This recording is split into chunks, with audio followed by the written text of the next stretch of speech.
शिवपुरी के देहात पुलिस ने 10वीं क्लास के छात्र की हत्या की गुत्थी सुलझा ली। छात्र का कातिल कोई और नहीं बल्कि उसका दोस्त ही निकला। इसे पुलिस ने गिरफ्तार किया है। मामला देहात थाने इलाके का बताया जा रहा है कि छात्र का शव बड़ा गांव सीआरपीएफ कैंप के पीछे मिला। इसके बाद पुलिस ने जांच शुरू की। पुलिस अधीक्षक अमन सिंह ने बताया कि आरोपी ने हत्या की वजह आपसी रंजिश बताई है। फिलहाल पुलिस आरोपी को नाबालिग होने की वजह से उसे गुना भेज चुकी है। जो मृतक है वो एक लड़के के साथ बैठ के जाते हुए दिखाई दिया।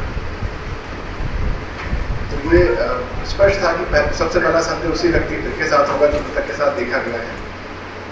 मृतक है वो गाड़ी चला रहा था और जो संदेही था वो उसके पीछे बैठा हुआ था। आरोपी जो है वो मृतक का ही एक दोस्त निकला है, मित्रता थी।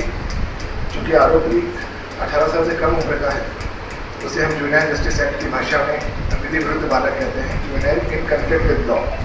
तो उनकी पहचान उजागर यहाँ नहीं की जा सकती। इसके द्वारा उनको निरीक्षण में लिया गया, पूछताछ की गई। घटना उन्होंने स्वीकार करी, सारे एविडेंस स्पष्ट थे, उन्होंने स्वीकार